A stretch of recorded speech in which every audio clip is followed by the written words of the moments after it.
Assalamualaikum Bu Rofi. Waalaikumsalam Bu Witri. Bagaimana kabarnya hari ini Bu Rofi? Alhamdulillah baik Bu. Bagaimana Bu Witri kabarnya? Sehat? Sehat, Alhamdulillah Bu. Pada coaching kali ini Bu Rofi berperan sebagai coach dan Pak Agus Dwi Raharjo berperan sebagai coach. Bu Rofi, kira-kira persiapan apa yang dilakukan sebelum kegiatan coaching dilakukan? Ya Bu, saya akan melakukan coaching kepada Pak Agus Dwi Raharjo sesuai dengan alur Tirta. Jadi yang pertama mulai dari tujuan, kemudian identifikasi masalah, rencana aksi, dan tanggung jawab. Baik Bu Rofi, pada coaching kali ini, coach dan coachi akan saya amati apakah sudah sesuai dengan alur Tirta atau belum.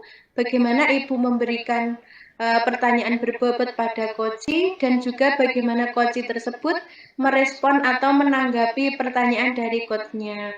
Nah, jangan lupa pada proses coaching nanti juga disesuaikan dengan prinsip coaching kemitraan, percakapan kreatif, dan memaksimalkan potensi.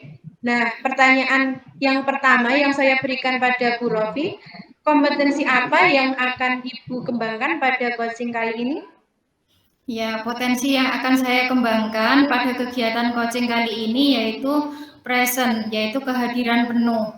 Kemudian mendengarkan aktif dan juga mengajukan pertanyaan berbobot. Alhamdulillah, luar biasa. Bu Rofi ingin mengembangkan ketiga kompetensi coaching pada kesempatan kali ini. Kemudian pertanyaan yang kedua, indikator yang bagaimana yang diinginkan Bu Rofi dalam proses coaching kali ini? Saya ingin kunci saya menemukan solusi dari permasalahannya dan kemudian menemukan langkah-langkah dalam menyelesaikan permasalahan tersebut. Baik, demikian dulu ya Bu Rofi untuk pra-observasi kali ini. Silakan Ibu melakukan proses coaching. Baik Bu Witri, terima kasih. Selamat siang Bu Rofiah, bagaimana kabarnya? Selamat siang Pak Agus, Alhamdulillah baik. Pak Agus sehat? Kok kelihatannya agak bingung gitu Pak? Iya Bu, Alhamdulillah sehat, tapi ada sedikit galau Bu. Saya mau bercerita-cerita dengan Bu Rofiah. Apa Bu Rofiah punya waktu longgar? Kebetulan saya baru kosong jam mengajar Pak. Tidak apa-apa jika mau ngobrol, saya malah senang. Sudah lama ya Pak tidak ngobrol bersama. Ada apa nih sebenarnya? Silahkan kalau mau bercerita. Iya Bu, terima kasih sebelumnya. Saya itu kalau ngobrol dengan Bu Rofiah rasanya sangat nyaman. Jadi bisa bercerita panjang lebar. Jadi begini Bu, saya pada waktu mengajar di kelas 4, ada anak yang tidur, tidak bersemangat mengikuti pelajaran. Saya merasa apakah pada pelajaran IPAS yang saya pulangkan, saya ajarkan, apa dianggap sebagai dongeng pengantar tidur ya Bu ya, sama murid saya.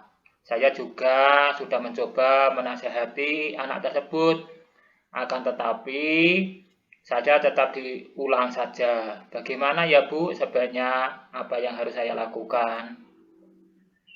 Oh begitu.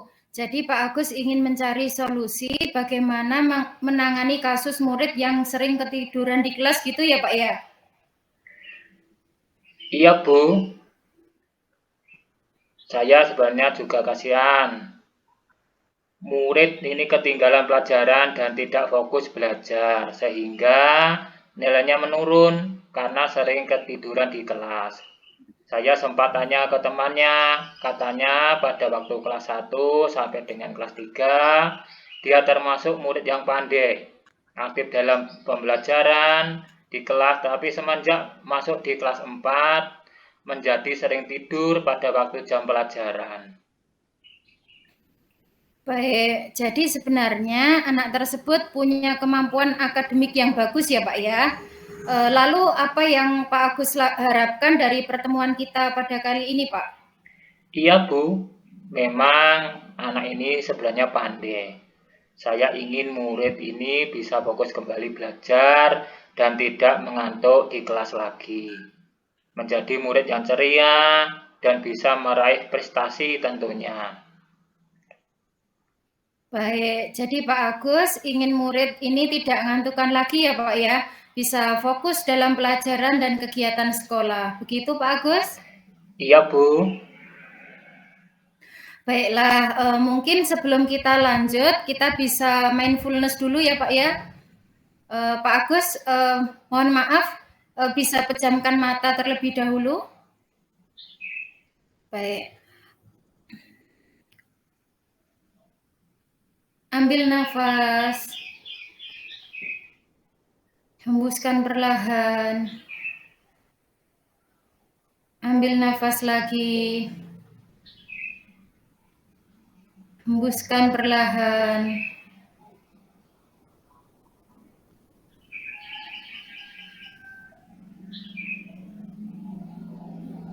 Perlahan, Pak Agus silakan membuka matanya. Nah, bagaimana perasaan Pak Agus sekarang? Alhamdulillah sudah lebih baik dan lebih tenang Bu. Alhamdulillah. Kalau boleh tahu, untuk menangani murid yang mengantuk pada waktu pelajaran IPAS ini, kalau dalam skala 1 sampai 10, kira-kira Pak Agus ada di posisi mana, Pak? Menurut saya, posisi masih di angka 5 Bu. Karena saya baru pada tahap menasihati murid yang mengantuk tersebut di kelas dan bertanya pada teman dekat tentang dia, jadi belum mengetahui secara mendalam permasalahannya. Nah, coba kita gali lagi ya Pak ya. Anak ini dulunya ceria, kemudian pandai, akan tetapi akhir-akhir ini mulai sering ketiduran di sekolah. Pak Agus ingin mencari solusi bagaimana menangani anak ini. Nah, apa kira-kira yang bisa Pak Agus lakukan untuk murid ini? Saya sudah mencoba menasihatinya Bu, tapi mungkin karena kurang bicara dari hati ke hati, apa penyebabnya anak tersebut berubah dan sering mengantuk di kelas. Iya, jadi Bapak bisa menggali lagi penyebabnya dari si anak sendiri dengan berbicara lebih intensif lagi ya Pak ya. Iya ya Bu, kok baru kepikiran ya. Saya waktu itu langsung memberikan nasihat tanpa tanya penyebabnya. Mungkin praktek segitiga restitusi bisa saja diterapkan ya Bu ya. Yes, setuju Pak ya. Agar anak ini juga tidak merasa dihakimi dan bisa menemukan solusinya sendiri. Nah, selain itu mungkin ada ide lain Pak untuk mencari penyebabnya? Mungkin saya juga perlu berbicara dengan beberapa teman dekatnya Bu, untuk menggali informasi penyebab anak ini sering ketiduran. Menggali anak tersebut untuk bicara dari hati ke hati dan menerapkan segitiga restitusi. Kemudian berkolaborasi dengan guru lain untuk menangani kasus ini.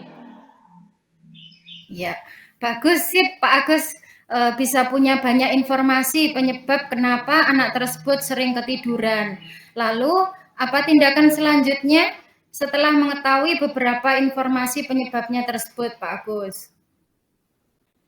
Bagaimana kalau saya coba menghubungi orang tua anak tersebut ya Bu ya, sekedar berbincang-bincang untuk mendapatkan informasi. Bagaimana perilakunya di rumah, apa kegiatannya, siapa teman bergaulnya di rumah, tidurnya jam berapa, dan lain sebagainya. Mungkin akan menjadi solusi juga ya Bu ya. Nah, gitu Pak, luar biasa, ide bagus. Ya, saya setuju. Nah, kita tidak sendiri ya Pak ya, kita perlu juga dukungan dari orang tua untuk kemajuan anaknya. Nah, jadi langkah selanjutnya yang akan Pak Agus lakukan apa saja nih Pak? Pertama, saya mencoba memakai segitiga restitusi dengan murid. Kedua, saya juga mencari informasi dari teman-teman dekatnya. Ketiga, saya akan berkolaborasi dengan guru lain untuk menyelesaikan kasus ini, dan selanjutnya saya coba menghubungi orang tuanya untuk sama-sama mencari solusinya, Bu. Hebat, sip. Nah, apa komitmen Pak Agus untuk melakukan langkah selanjutnya? Saya akan berusaha menyelesaikan kasus ini sampai berhasil, sehingga tidak akan terulang lagi kasus-kasus lagi semacam ini, Bu. Oke, kira-kira kapan Pak komitmen ini mulai dilakukan? Besok, Bu, segera, karena anaknya juga biar segera tertangani dan dapat segera kembali mengikuti pelajaran dengan sungguh-sungguh, sehingga dapat mengejar ketinggalannya serta dapat meraih cita-citanya. Ya, sip. Semangat ya Pak ya. Nah, bagaimana sekarang perasaannya Pak Agus? Alhamdulillah lega, Bu, dan terima kasih ya, Bu, ya, berkat ngobrol sama Bu Rofiah jadi tenang dan pastinya menyenangkan. Alhamdulillah, saya juga senang Pak Agus bisa berbagi dengan teman dan juga menambah pengalaman, dan jangan lupa ya Pak ya, saya tunggu cerita berikutnya bagaimana perkembangan kasus ini. Nah, untuk selanjutnya solusi Pak Agus yang bisa diterapkan bagaimana Pak? Semoga berhasil ya Pak ya. Amin. Siap, Bu. Terima kasih ya, Bu, telah meluangkan waktunya, dan saya izin untuk kembali ke kelas. Selamat siang, Bu. Selamat siang Pak Agus. Sama-sama Pak. Assalamualaikum Bu Rofi. Waalaikumsalam Bu Witri. Bu Rofi tadi sudah melakukan coaching dengan Pak Agus ya. Nah, sebelum penutupan ya Bu, saya akan menanyakan beberapa pertanyaan setelah pasca observasi tadi. Yang pertama, apa saja yang sudah Ibu lakukan pada saat melakukan coaching terkait indikator ketercapaian yang diinginkan? Iya Bu, di saat coaching ini tadi saya sudah melakukan dengan alur tirta, dengan menanyakan tujuan, kemudian identifikasi masalah, rencana aksi, dan tanggung jawab. Sehingga dengan alur tersebut saya menggali coaching untuk menceritakan permasalahan dan menemukan solusinya Bu. Oke Bu Rofi, menurut saya sebagai supervisor tadi, proses coaching antara Bu Rofi dan Pak Agus sudah berjalan dengan baik, dan juga proses alurnya sudah sesuai dengan alur tirta. Dan juga Bu Rofi sudah berusaha menggali dengan memberikan pertanyaan yang berbobot hingga Pak Agus bisa menemukan solusi dari permasalahannya. Dan juga coaching tadi sudah dilakukan dengan prinsip coaching yaitu kemitraan, percakapan kreatif, dan memaksimalkan potensi. Nah, untuk pertanyaan yang terakhir ya Bu Rofi, sebelum kita tutup, kompetensi apa lagi yang ingin Bu Rofi kembangkan dari hasil kegiatan coaching tadi? Kompetensi yang ingin saya lakukan yaitu dengan cara lebih memahami lagi proses coaching sehingga nanti dapat melakukan coaching dengan lebih baik lagi, Bu. Nah, itu ya Bu. Semoga kedepannya kita bisa melakukan coaching dengan lebih baik lagi. Demikian kita hari ini, semoga bermanfaat bagi kita semua. Terima kasih, dan mari kita tutup dengan hamdalah bersama-sama. Alhamdulillahirabbil alamin.